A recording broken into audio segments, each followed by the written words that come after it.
Professor Deepa Parikh and Dr. Anita Sharma, organizing secretaries of the conference, to join him and thereafter take their seats.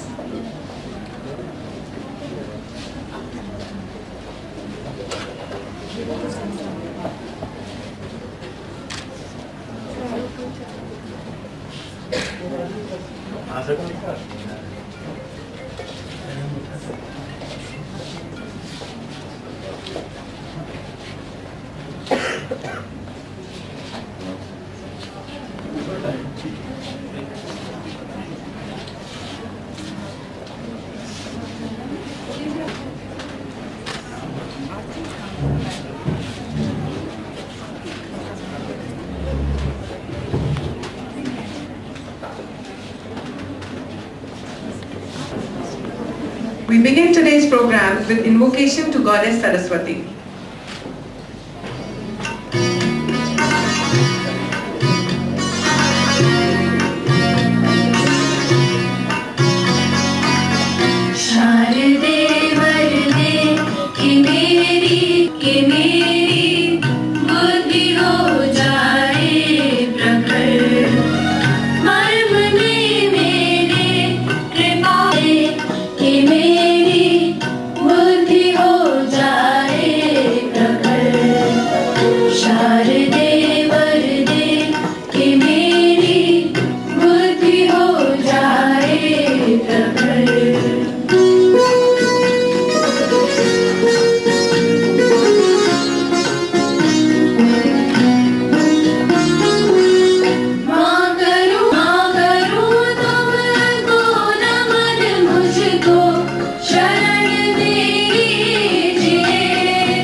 National Conference on Contemporary Indian Society and Social Inclusion, Challenges and Strategies, which is being organized by the IIS University, Jaipur.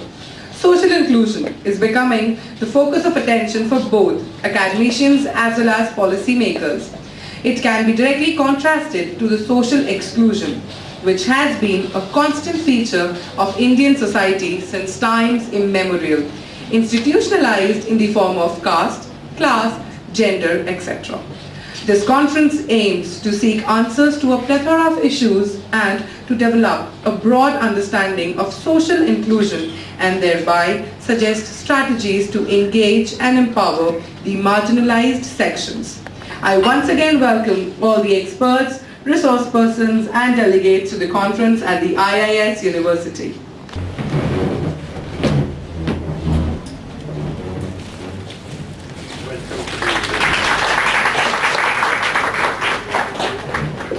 Vijay Shankar Vyas.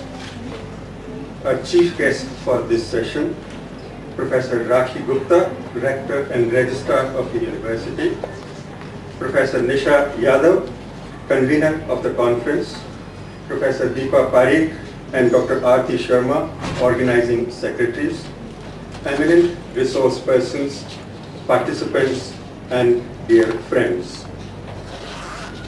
Our great pleasure in welcoming you all to the two-day national conference on contemporary Indian society and social inclusion, challenges and strategies. The conference is being organized at the IIS University, which has had a record of remarkable growth. born in 1995 as a college, became an autonomous institution in 2007 and a full-fledged deemed university in 2010 with a remarkable record. Let's come to the theme of the conference. As in the announcement we heard, exclusion and inclusion are closely related. And let me begin with a recent example of that in relation to the inaugural session itself.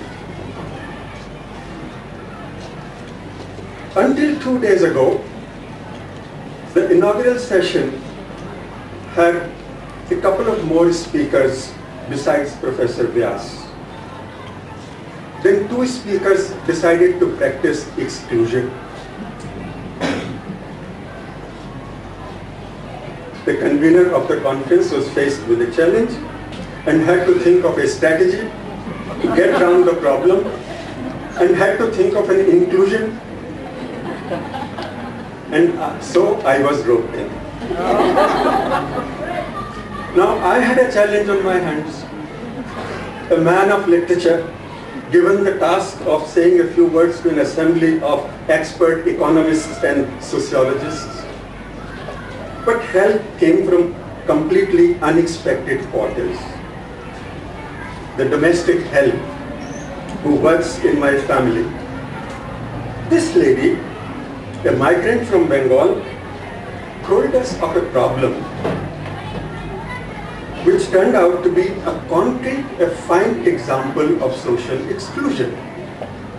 This domestic help had been trying to get a SIM for her mobile phone but could not get one. The reason, she didn't have an ID which could be used as proof of her residence in Jaipur. No electricity or water bill, no driving license, no ration card. It's not merely a mobile connection that she has been denied. She cannot be a beneficiary of all the government schemes that require proof of residence. She cannot exercise her vote in local assembly or parliamentary elections. That is to say, she cannot participate as a full citizen in the place of residence. This is just one example of social exclusion. If we look around us, we'll find examples galore.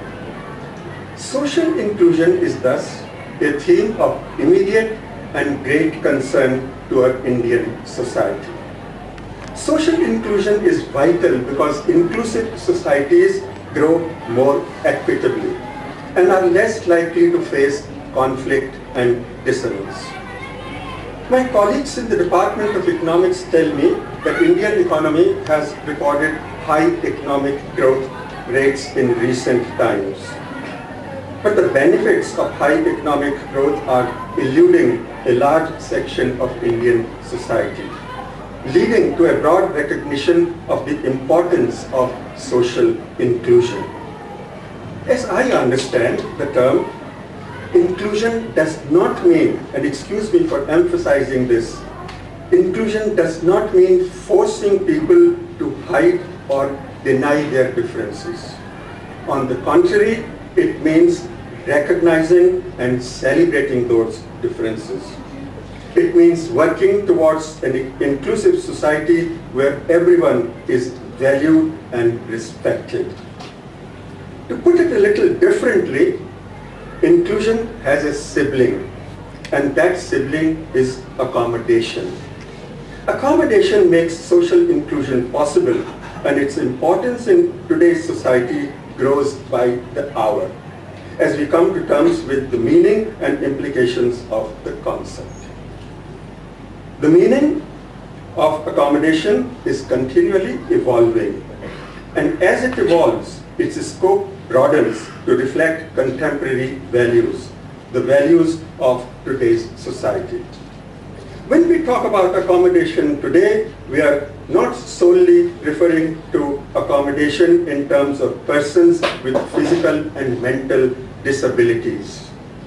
We are including all the other grounds as well, which include religion, migration, class, gender, family status, and so on. There is a great deal at stake not only for the 1.5 billion Indians, the expected population in 2030, and especially the huge numbers of Indian youth. 65% of the population is below 35, but also for the world. India must succeed, not only economically, but also and especially socially. It's a nation that has long claimed its identity on the basis of human values. I have a feeling, if you'll permit me to share it with you, that India, more than any other country, will largely determine what the 21st century will be like. I'm confident that this conference, over the course of the next 2 days, will tackle these important issues related to the theme of social inclusion. The deliberations of the next 2 days, I'm sure, will broaden our understanding of what it means to live in a modern, inclusive society where equality of opportunity is not just words on paper, but an aspiration that can be realistically achieved for the benefit of all. I'm looking forward to listening to eminent scholars, beginning with Professor Vyas, who has been gracious enough to accede to our request to deliver the inaugural address. Once again, I welcome everybody present here. Today we are honored to have amongst us Professor Vijay Shankar Vyas, an academician par excellence. He is currently a member of the Economic Advisory Council to the Prime Minister and also a member of the Central Board of Directors of Reserve Bank of India and National Bank for Agricultural and Rural Development. Professor Vyas served as a director at Agro-Economic Research Center for Western India, Indian Institute of Management, Ahmedabad, and at Institute of Development Studies, Jaipur. He served as a member of the Board of Trustees of the International Food Policy Research Institute, Washington, USA, member of the Governing Board of the Institute of National Commission on Integrated Water Planning Scientific Advisory Committee and Agricultural Prices Commission of the Government of India. He is an elected honorary life member of the International Association of Agricultural Economists and is also a fellow of the National Academy of Agricultural Sciences in India. We welcome you, sir. I now request Professor Vyas for an inaugural address. Dr. Gupta, Dr. Yadav, faculty colleagues, my esteemed friends from Rajasthan universities and outside Rajasthan, faculty of IAS University and the student friends. First of all, let me clarify that I am no longer a member of the Economic Advisory Council to the Prime Minister. When the Prime Minister resigned, the Council also resigned. So similarly, my membership of Reserve Bank of India Board is something which was in the past. But what is important is that I am now also a teacher, a researcher, as I was all through my life. And this is my only qualification. I am extremely happy that the university has organized this very important conference on a theme on which we should give some very serious thoughts. And it's also welcome that this is right from the beginning taken as an interdisciplinary theme on which not only the economists or the sociologists alone, but all of them have to come together and deliberate what actually is happening to our society, where are we going, are we excluding people, or is it still a society which is basically characterized by exclusion, as Professor Jain was mentioned. Professor Jain gave an excellent introduction to this seminar, and that makes my task easier. Friends, let me briefly touch upon what are the characteristic features of the contemporary society. Since your subject is the contemporary society and the whole phenomenon of exclusion, let's try to understand what are the main features of our society today. I will like to highlight three main features. One is the rising middle class. Second is the revolution of rising expectations. And third, immoral attitude. These three characteristics today distinguish our society, and whatever path we take for progress, whether a traditional neoclassical one or more leftist one or more inclusive or whatever, these characteristics have to be underlined. Let me say a few words on each of these. Our country today, our society today is dominated by middle class. It is not numerically dominant class. Numerically still it will be about 30% of our population. But 30% of 1.2 billion people is quite some number. The reason why MNCs and other international agencies are attracted to come to India to seek market for them is not because of the 1.2 billion people. It is because of these 30% of that mass of population which has got the purchasing power to go for all that is they have to offer. And this number, please remember, is more than the total population of Europe. So this is the societies, this is the section which today is dominating the Indian society, Indian polity, Indian economy. And why it is expanding? It is firstly, it is self-perpetuating, it is literate, it is articulate, and it has got connections. And it is increasing, it is perpetuating itself. This is because of the way in which our economy and our polity is designed. Our economy as well as our polity works with different layers of intermediaries. There is very little of direct communication between the decision maker and the people who are to be impacted upon. There are layers of people. This is true not only of politics but also of economics. That in the market there are various service providers, various intermediaries, and they have a stake in the whole process. And that is the way in which they are flourishing. Now, what exactly it amounts to? This means two things. Firstly, as I mentioned earlier, because of they preempt most of the benefits, whatever are given by the government, therefore they have got the purchasing power to demand for goods and services which the middle class everywhere asks for. Which means that a production pattern which takes signals from that effective demand is also geared to these goods and services and not necessary to the necessities of the people whom you consider lower class or people who are poor, marginalized, etc. So the whole production process and production structure is geared to provide goods and services which are of meaning, which are of use to the middle class, by and large. Also, because of their very important position which they obtain, they are preempting most of the goods and services, benefits which the government provides, whether it is in the rural areas or in the urban areas.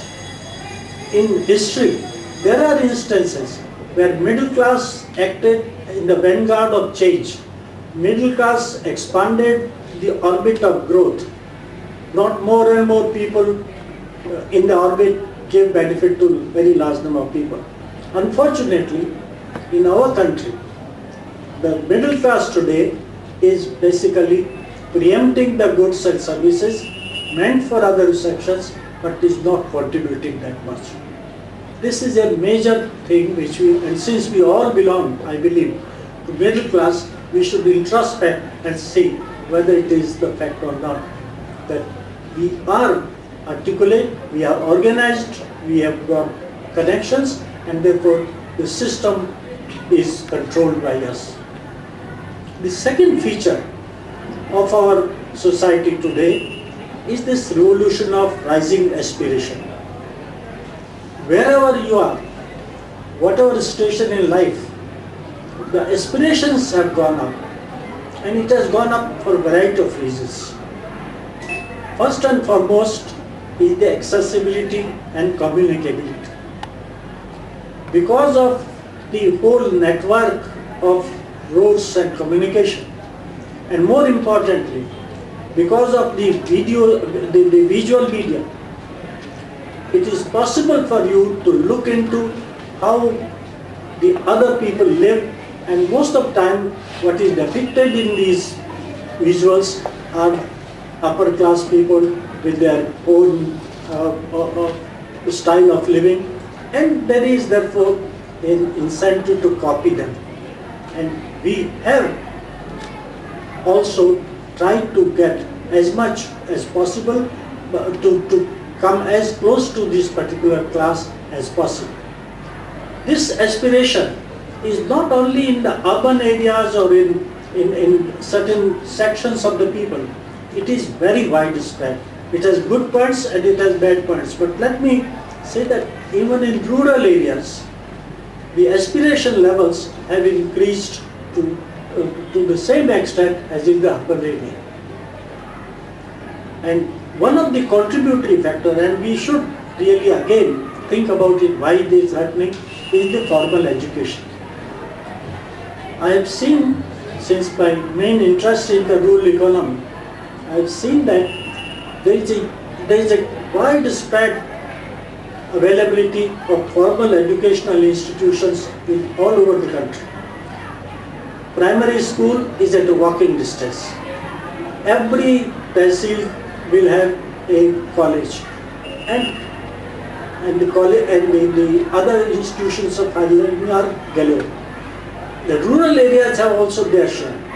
Now, these institutions, which are all over the country, every part of the country, are not unfortunately gateway to knowledge what we expect.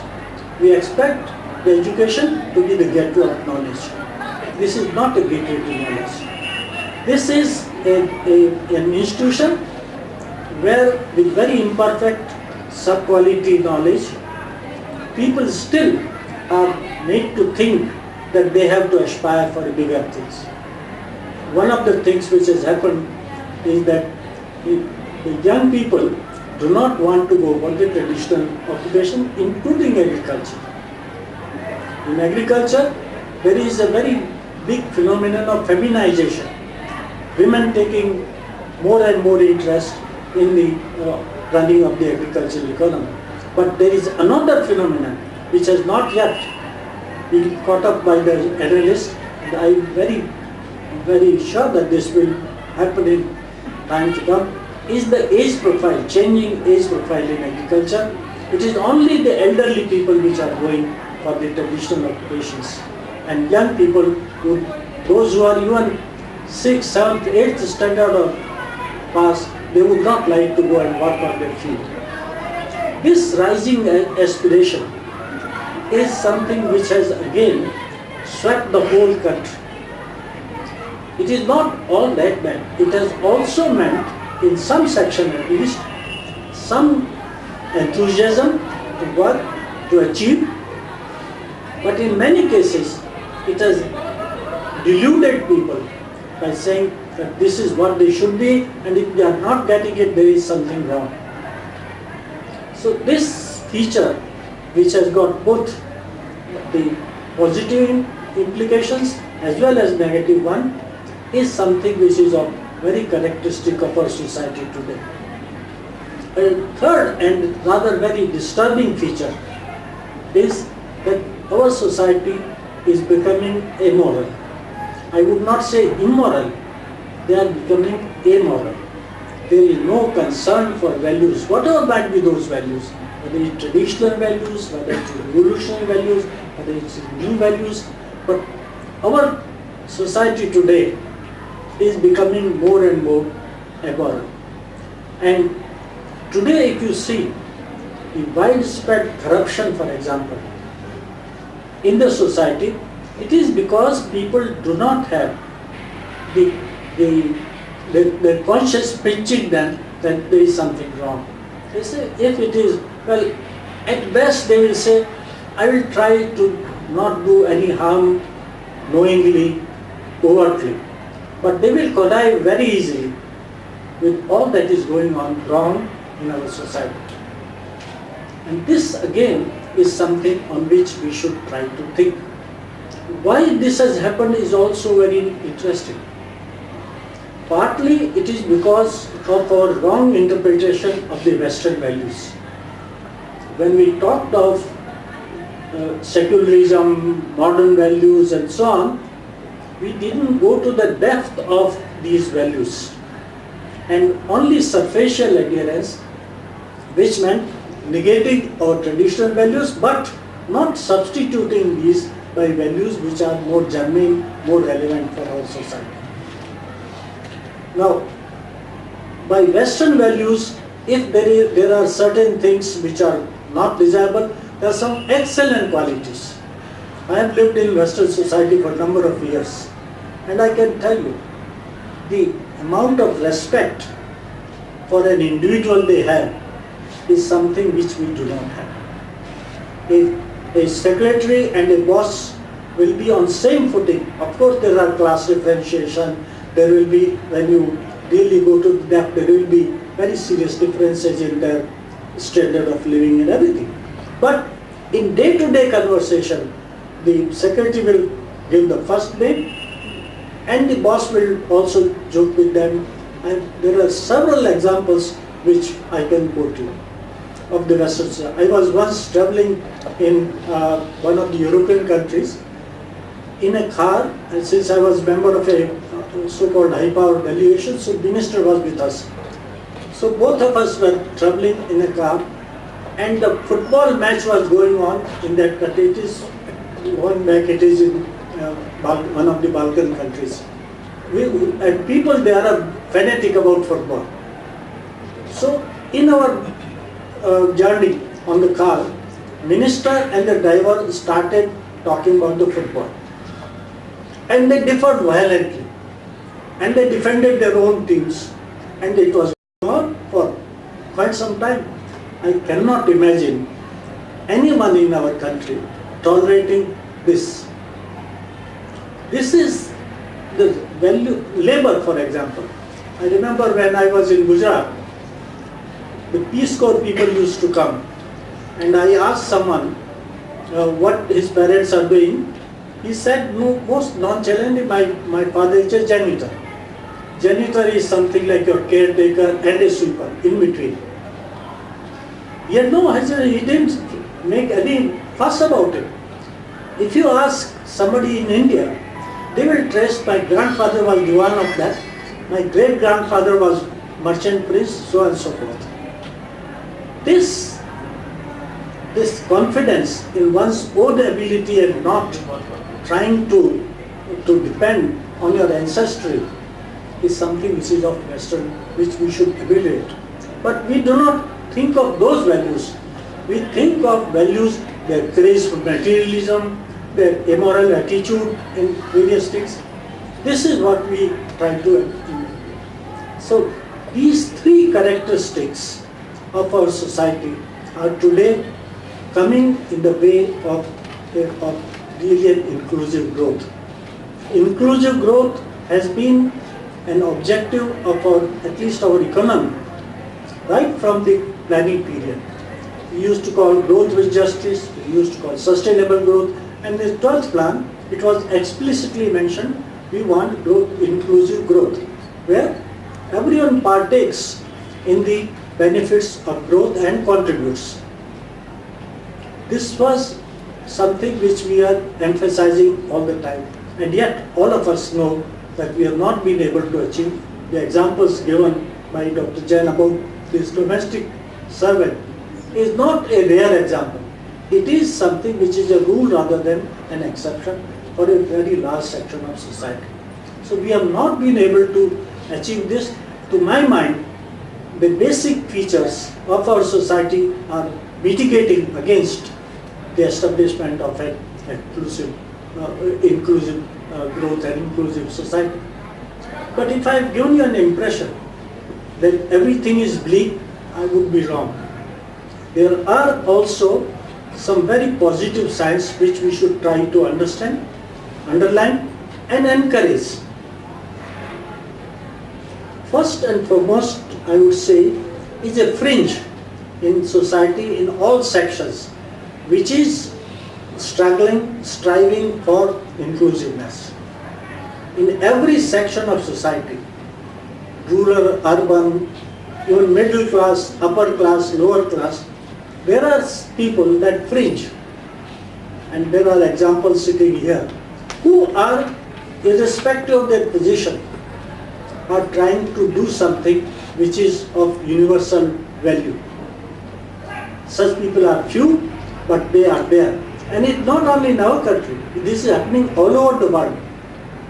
When you have voice against exploitation, against the violation of human rights, it is not only the people who are suffering that they are putting that voice. All over the world people come and they start protesting. This is a good sign, and this has been helped by the social media, which has made it possible. Social media has done a lot of harm also, but it has done in net a great service to the humanities, to our society, by making it possible for people to understand what is happening in other part of the world, what reaction people are making, how we can join them, how we can support a particular cause. This is what the strength of our society today is, that there is a fringe group. It is not someone who a group which is overwhelming, which has captured everything, but the very existence of such a group is something which we should understand, try to emulate. There is other thing which is of great help to us if we really want to go for inclusive growth, and that is our democratic institutions. Now, democracy, we all know, is highly perverted. It is we can have a whole series of complaints against the way in which the institutions functions and so on. But please remember, these institutions, howsoever defective they may be, will not allow, especially in our setup, in our society, to take things to the extreme. There is, in this multi-party system, in the system where dissent is possible still, there will be someone who will protest. It will not be possible for long to go in a wrong direction and really, what would say in a slang, screw people. It is just not possible. There will always be a reaction to a particular action. And this is our strength. It is not, sometimes it is distorted, it comes in a different form, it is not a very desirable form, but that democratic institution, that platform, and from Panchayat to Lok Sabha, gives us a forum where things can be talked, and occasionally at least things are talked which are of some sense. The fact that you do not go to the extreme is only because of the strength of our type of democracy. It is not a democracy where people, which you have got in a number of other countries in Middle East and in some other dictatorial country, where they call it democracy, vote is 99%, but vote is for 1%. Here, it is a live, fighting, struggling group of people, and because of that fight and that struggle, sometimes good comes And we should not try to ignore or underplay this fact.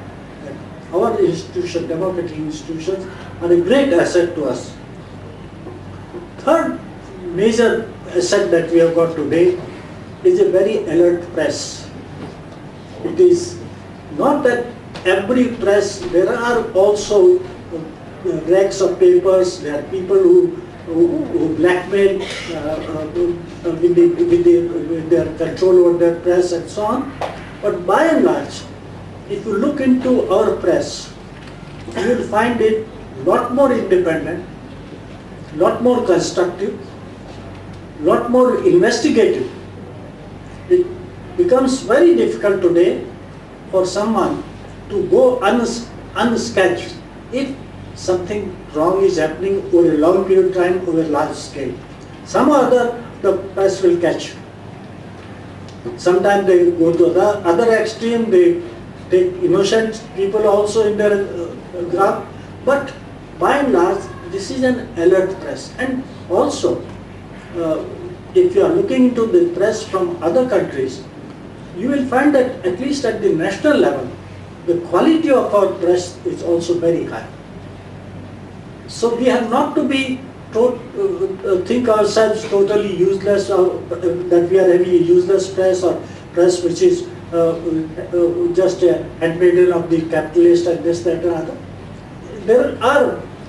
They will not go to the extreme you would like to go, but the fact remains that you have got an alert press which protests, which investigates, which brings out, which exposes, and they are not respecter of anybody. You can see that people in power, people who are in opposition, people who are nobody, people who are somebody, everyone can come in their net. So this is something which is of importance. And the fourth thing which is happening, as I mentioned first, that there is a fringe group which is really gingering up change. There is also several, not one but several instances of mobilization of people at the bottom. This is again it is happening all over the place. Now, it is not only when a particular issue comes that people get mobilized, or those who are directly affected, they get mobilized. They do, and which is welcome. But even impersonally, when personal stakes are not there, even then people mobilize, whether it is, let's say, atrocity against women. The whole group of young people at one stage got mobilized, or against corruption. When Anna Hazare started, you could see the people coming together. It was a sight to see. Now, this is because there is now, and this mobilization is now taking, in many areas, in many respects, more formal form. There are associations, there are groups, Wahili, whatever name they may give, but there is a mobilization of people. It is again not happening all over, it is not happening for every exploited section, but it is happening. And we should be happy that this is happening, that there is a possibility of change because of that.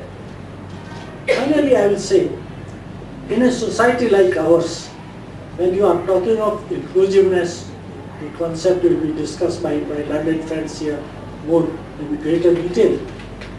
But what are your concepts? A change in our society, in a society of India, let us say, will come when there is convergence of forces at the top, at the middle level, and at the bottom. At the bottom, because the marginalized people, those who are affected, they have to organize themselves. Nobody else can take that role that effectively as they themselves. And that's what is happening. They are coming, making themselves heard with the type of organization they get. Is important. Second, in our society, an important change agent comes from the lateral level. Journalists, academicians, opinion makers in all walks of life. Now, these people also have a very major role, because in our society, all said and done, this group is also respected. So when a journalist, an academician, or any professional talks up certain things, it makes some difference, it does have some effect. Now, this is what I call lateral pressure. Then at the top also, not that everyone is a Satan. There are people who have good intention, who want to do good things, and their hands are strengthened if there is a support from the middle level, from the bottom. So in our society, because there is something is happening at the bottom level, then the press which is at the middle level is very active, and there is a fringe in the top level. Things can change and we can go towards that society. We should aspire for it. We also know that it will never be an equal society in all respect. There will be differentiation, but these differentiation, so long as they are manageable, it is all right. I always quote the example what Vinoba Bhave used to give. He used to, when somebody said that even your 5 fingers are not equal, how can you think of an equal society? And Vinoba said that suppose your one finger, last finger is of 2 inches and your thumb is 6 feet, will that hand work? So there can always be a certain measure, certain proportion in which the inequality, lack of opportunities are tolerated. But it cannot be the type of tolerance which we give when we see around ourselves. I think that this is all that I have to share with you. I am glad that you are thinking on an issue of vital importance, and you have got people here, my friends, who will be able to guide and not guide but share with you their own experiences. I wish this conference all the best and happy to inaugurate it. Thank you.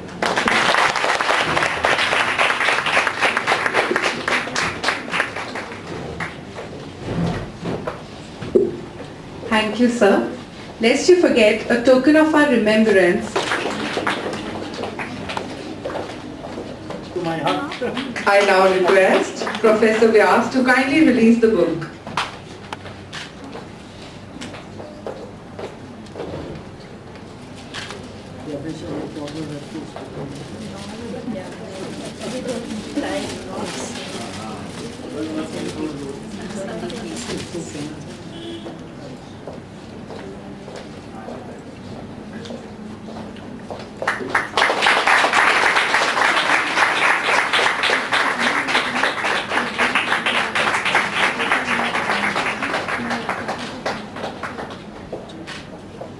Thank you all. Thank you. Padma Bhushan Professor Vijay Shankar Vyas ji, Chief Guest at the inaugural session. Professor M.K. Jain, Dean Faculty of Arts and Social Sciences, the IS University. Professor Nisha Yadav, Conference Convener. Professor Deepa Parikh and Dr. Aarti Sharma, Organizing Secretaries. And all the esteemed invited speakers, participating delegates and guests in the audience. It is a matter of pride and my proud privilege to propose a formal vote of thanks on behalf of the IS University, Jaipur at the 2-day National Conference on Contemporary Indian Society and Social Inclusion, Challenges and Strategies. This conference comes at an opportune moment when social inclusion has become a central focus of discourse in contemporary Indian society. The conference was planned keeping in mind the promotion of teaching and training by way of knowledge sharing. As we can see, the initiative has brought together a host of sociologists and economists and keen investigators from all over India. It seeks to provide an opportunity for young researchers from the academia and the industry to exchange their views and research ideas. I'd like to express my deep gratitude to Professor Vijay Shankar Vyas ji for so very kindly acceding to our request to deliver the inaugural address. Your address, sir, has set the tone for the deliberations that are to take place over these 2 days. Your presence, sir, has not only graced the occasion, but also boosted our morale tremendously.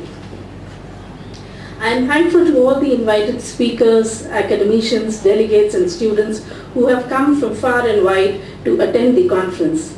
I sincerely hope your sharing and exchange of ideas during the course of this conference will make contributions to the field and will be of immense value in times to come. I would like to put on record my sincerest appreciation for all the faculty members, not only from the Department of Sociology and Economics, but also other departments, student volunteers, technical and support staff who have worked together as a team to make this conference a success and give this event its present shape. Lastly, I thank all the media persons whose ample coverage of the conference will bring this contemporary issue closer to the public interest and notice. With the hope that this conference will accomplish all its objectives, I wish it all the best. Thank you once again. Social inclusion, theoretical framework and ideological debates.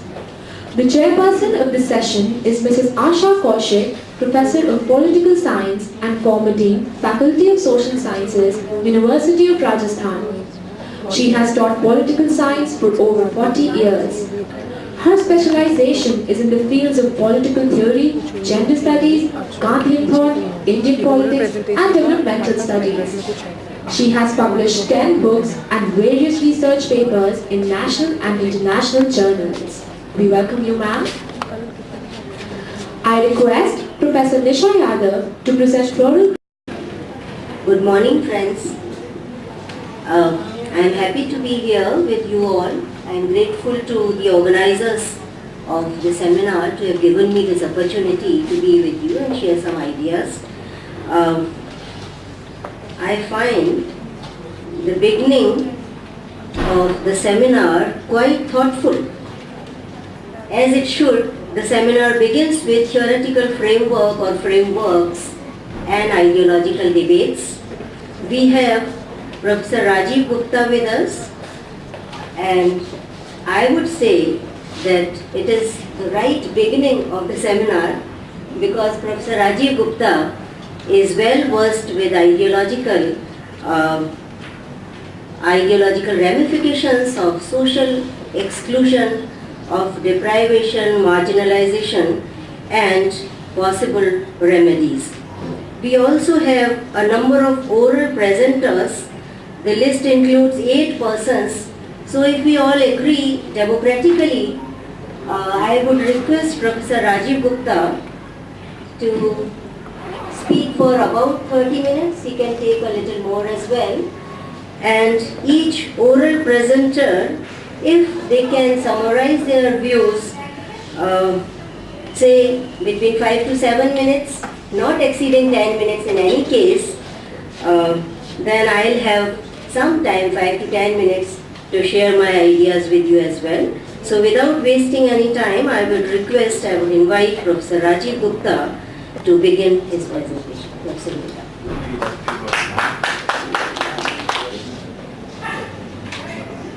Professor Asha Kaushik, the chairperson of this session, Professor Nisha Yadav, Professor Joshi, Professor Chura, and friends. It is a pleasant experience to me to share my unorganized thought rather on a very important issue relating to social inclusion. In fact, it is a coincidence for me also because as Ashaji was telling me earlier that in this conference at least 3 or 4 directors from the Center of Social Exclusion and Inclusive Policy be participating. Professor Asha Kaushik was the director of that institute, of that center. Then I got that opportunity to learn something from that institution. And in next session, Rashmi will be speaking on one of the important issues. She is the project director of that institute, of that center. And one of our friends who was supposed to be here, Professor Ramesh Dadij from ICSSR, he was also director of that center. So if 4 directors of the same center deal with the issues of social exclusion and inclusion, then definitely it gives us a thought to understand and to learn so many things. In fact, this particular topic is a very, in fact, thought-provoking in various senses. Friends, when I joined social sciences back in 1971 as a student of graduation,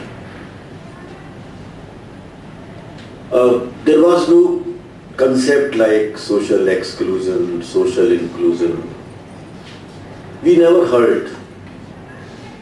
In fact, when Nisha was telling me to elaborate some issues on this particular point, I tried to examine all important classical traditions.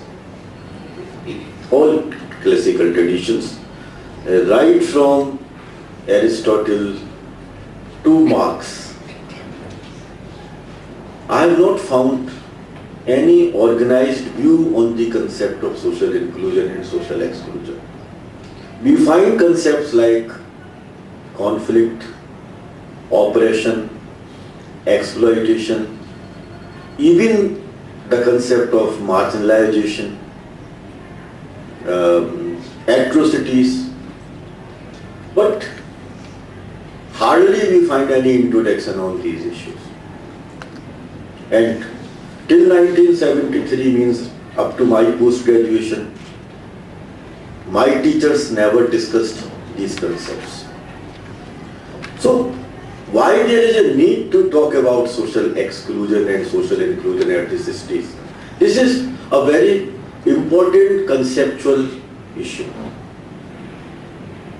In my opinion, with the collapse of Soviet Union, means post-Cold War situations, when liberal capitalism with certain new parameters talk about the notion of unipolar world.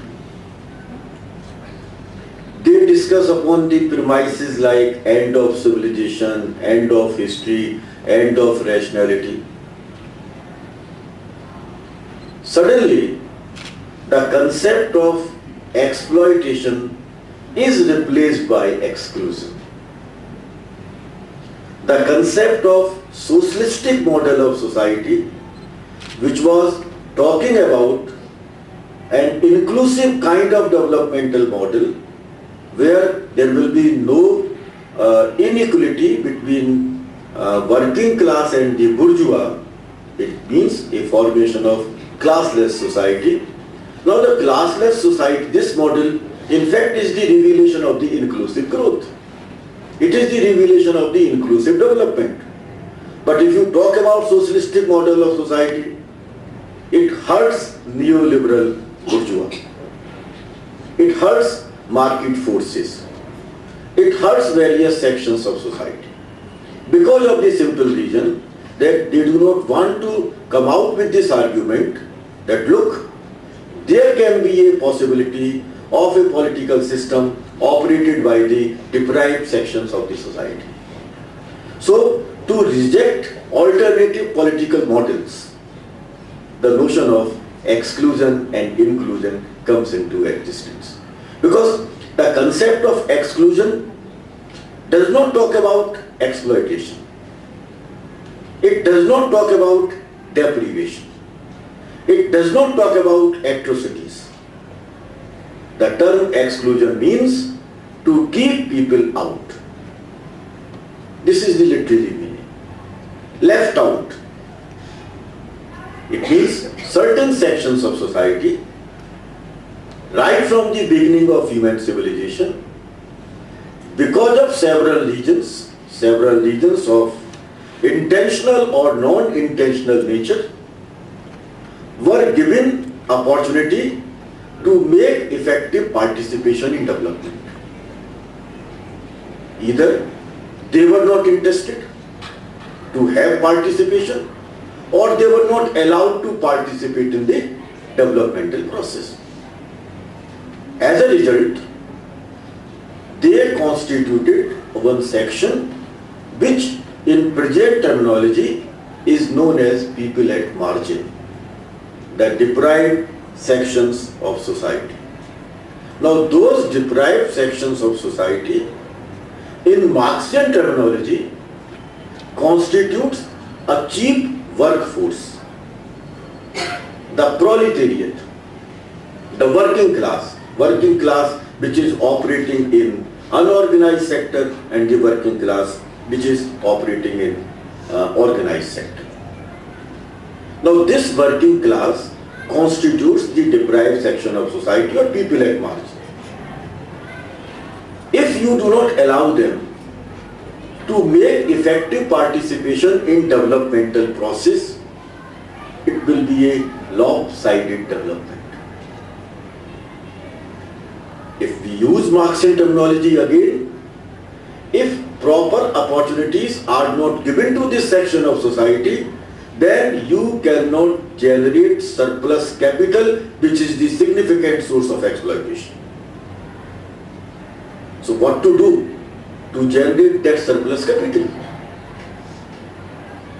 In Marxian way, surplus labor was creating surplus capital more and more. But now this terminology, because of the collapse of socialistic system in Eastern European world and USSR, does not matter much. So replace these terms. In my opinion, the term exclusion and inclusion are outcome of post-Cold War situations. This is the first argument. Nisha was in fact making a very right statement in the beginning. From survival of the fittest. Survival of the fittest means nature is selecting. So the selection theory, if you are powerful, if you are fit, you can survive in society. If you are socially powerful, you can fit or you can survive in the society. So social survival of the social fittest or survival of the fittest. In these cases, we find certain sections of society which will not be operating in a functional way because nature is not selecting them. So that is their destiny. If nature does not select you, then you can't survive. Similarly, if powerful sections of society do not select you, you cannot survive socially. So, for making social survival possible, certain things must be given. And those things which will be given to the people constitute the logic of social inclusion. So, social inclusion is a growth model in neoliberal Democrats terminology. It is inclusive development. Now, I do not endorse this idea, sir, that social exclusion is opposite to social inclusion. In fact, for me, social exclusion is opposite to social integration. And social inclusion is opposite to disintegration, and social exclusion is just opposite to coordination. If you are not making coordinated efforts, if you are not giving them an integrating part or integrating structure, It does not mean inclusion at all. They must participate in the field with a sense of integration. Inclusion never talks about equality. Inclusion talks about equity. It is not related to equality opportunity structures. Not at all. If you talk about equality, then the concept of social exclusion and social inclusion both can be questioned, both can be challenged. Provide them equality structures. Rational distribution constitutes equity, and then equity may be divided on the basis of several considerations. What you think is proper, what other things are proper, then distribution be made. It is not an equality principle. How can you endorse this view without going into the rationale that I belong to this particular section of society and such kind of commodity, such kind of resources are important for me? Who are you to decide? I am a lower caste person. Will you be deciding what should I need without making my involvement into decision-making process?